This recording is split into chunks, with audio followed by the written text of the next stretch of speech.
How's it going, guys, and welcome back to the channel. Today we've got another video, and before we get into today's video, definitely be sure to go down there, click the subscribe button, also leave a like on the video, and click the little bell icon down there as well to turn on post notifications to get notified whenever I do post a video. It definitely helps me out a lot as a smaller YouTuber, and like always, I do appreciate your support. And also, most of you who do watch my videos actually aren't subscribed, and subscribing is absolutely free, and it does help me out a ton, again, as a smaller YouTuber. But anyways, getting into today's video, we're going to be talking about the differences between the second gen Toyota GR86 versus the second gen Subaru BRZ. Now, most of you may know that the first generation basically just finished about like a year or two model years ago, and the first generation consisted of the Subaru BRZ, the Toyota 86, as well as the Scion FRS. These three cars were kind of made in conjunction. At the end of the day, they are Subaru vehicles.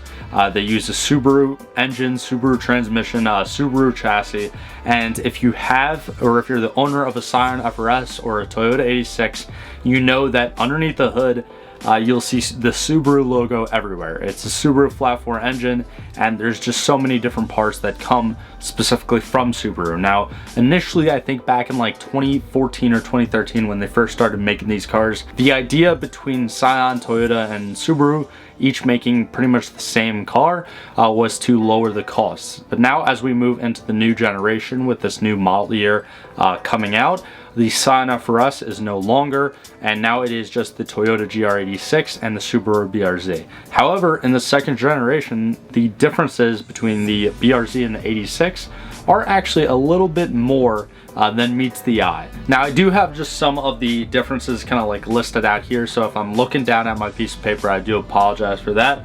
But both of the cars do make 228 brake horsepower and 184 foot-pounds of torque from the flat 4 Subaru engine, except this engine is actually a 2.4 liter engine instead of the 2.0 in the previous generation, and unfortunately it's still naturally aspirated.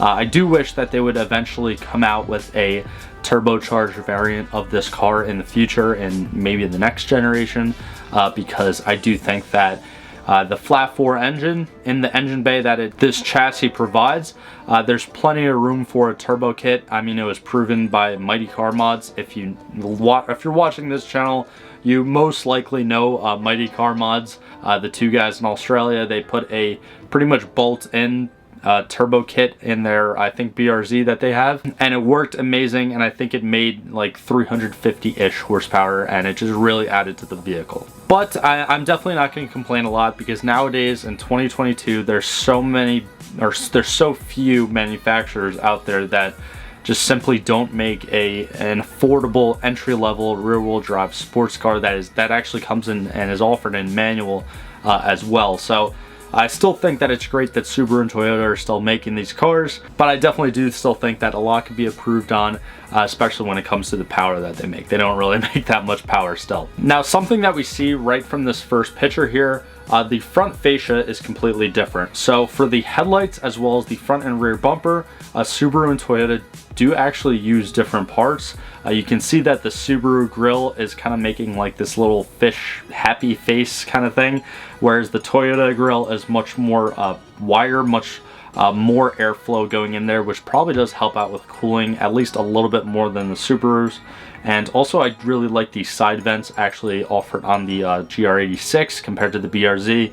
I just think that the BRZ's got too much angles going on here with the side vents. Now, here's another picture of the front. You can also see the little lip, the kind of like black rubberized lip offered on the BRZ versus the 86, where the 86 is just the paint color of the body, just straight across the bottom of the grille there.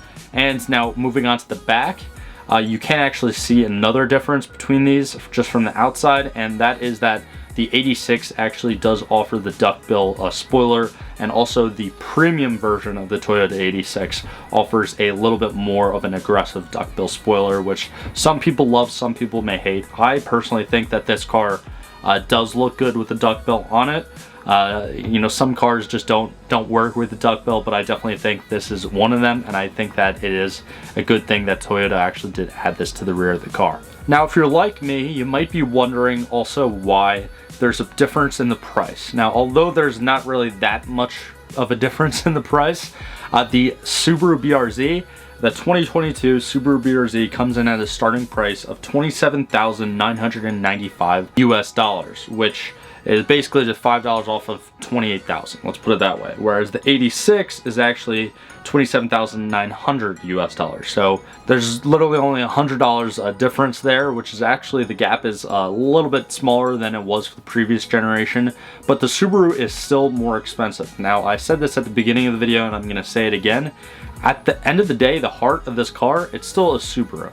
You know, it might be made by Toyota, it might be made by Subaru, but at the end of the day, the original generation, like the engine, the transmission, like everything really comes from Subaru. So it definitely does make sense that Subaru's gonna not really cheap out as much as Toyota when it comes to building this car. And that is definitely one thing that we do see in the interior. So right here is the GR86 interior. This is just from Google Images. So you know, not too bad.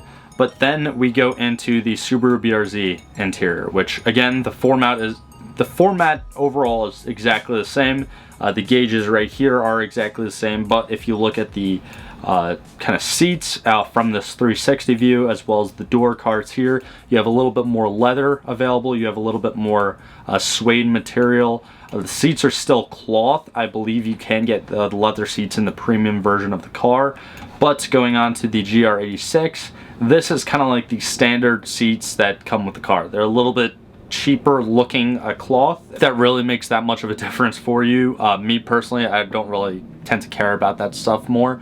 I typically, when I do reviews on cars and I'm driving them, I just like to see how they drive. And that is the other main difference between these cars, is the suspension. Now, getting into this article by Motor Trend, here we can see, you know, again, some of the pictures that I showed you, but right here is actually very interesting. So this little article that's highlighted, or this little paragraph that's highlighted, I'll read it out to you. Despite identical power, weight, and tire offerings, the GR86 just edged out the BRZ at the test track, posting higher grip on the skid pad, where the GR86 is pulling 0.98 Gs, where the BRZ is just pulling 0.93 Gs in turning, and reach 60 miles per hour, 0.1 seconds quicker, and 5.8 seconds compared to the 5.9 seconds of the BRZ. Now, also on Motor Trend's Figure 8 course, the GR86 was actually a full second quicker than the BRZ, which is very, very interesting. Now, I did some other research despite just this article, and the BRZ actually does barely edge out the 86 when it comes to braking. The BRZ brakes like a foot sooner, literally, than the 86, which is kind of crazy. But also the main difference between these cars is in the suspension. So a lot of people that have driven both of the cars feel like the Toyota is more focused on just track days, whereas the Subaru is a lot more comfortable at lower speeds. And that's mainly due to the difference between the front and rear springs in both of the cars. Both manufacturers use completely different springs. They're not extremely different when it comes to the actual springs specifications, but still they do promote different driving styles, whereas the GR86 has a stiffer rear, and it's actually not a double wishbone rear suspension, believe it or not. Even though they advertise it as a double wishbone rear suspension, there's only one actual control arm in the rear, and the rest is just, it's basically like a glorified multi-link rear suspension. The Subaru actually has a tighter front suspension than the Toyota, but it actually has a softer rear suspension, which that does tend to promote a little bit more understeer, which kind of makes the Subaru a little bit more safer compared to the Toyota. Whereas in the same corner, the Toyota may be a little bit more snappy and oversteery, and you might, you know, break the tires loose and have a little bit more fun. The BRZ is a little bit more planted. Now, another very interesting thing about the rear of these two vehicles is that the rear subframe is completely different on the BRZ and the 86, and that's mainly due to just simply one factor that both Subaru and Toyota kind of disagreed on and went separate ways in their cars, and that is the mounting point for the stabilization bar underneath the rear subframe. With Subaru, the stabilization bar kind of just welds and mounts right into the subframe, whereas Toyota, it's actually separated a little bit through, I believe, a rubber bushing. And also what's very interesting is that when you take the standard options from both the BRZ and the 86, the 86 actually has 1 inch smaller wheels, except the wheels actually come in a pound heavier for each wheel compared to the Subaru BRZ's wheels, which definitely means that Subaru's obviously making their wheels out of a more lightweight and probably a little bit more costly material. But even though that's just a 4-pound difference, all 4 of those wheels are moving, so that's kind of like the moving or centrifugal weight, I believe you call it, compared to just a sitting weight, which definitely does make a little bit more of a difference than just 4 pounds weight savings. Now, if I were to really pick between the two, in this Motor Trend article, they actually do pick the 86. I honestly can't pick just one. The differences are so minute. I mean, the main difference is, again, is just the suspension, where I would say that if you were looking to get one of these cars as a daily driver and, you know, to have fun, I would consider probably getting the BRZ, depending upon how much you care about the interior, how much you also care about your daily driving comfortability, I guess you could say. Now me, I always like to save a little bit of money, and typically I don't really care if a car is a little bit harder to drive. I like to have fun. I would probably go with the 86. Now again, at the end of the day, both cars I really think are Subaru vehicles. The original concept was brought out by Subaru. Both of them use Subaru parts, and they're also both made on the same exact assembly line as the Subaru WRX as well as the Subaru Crosstrek. So there's really not that much of a difference, but I did find it very interesting that these two differed as much as they do, especially considering how, you know, similar they look. And you have to be a really in-tune driver, and you kind of have to be pushing these cars really to their limit to know the difference between the BRZ and the 86. But anyways, that's pretty much just gonna be it for today's video. Let me know what you guys really think about these two cars down in the comments below. Also, let me know what you would pick between the new BRZ and the new A86. I would love to hear your guys' opinions. I'm also probably going to do a poll on my channel just because I'm curious. But yeah, that's just my opinion.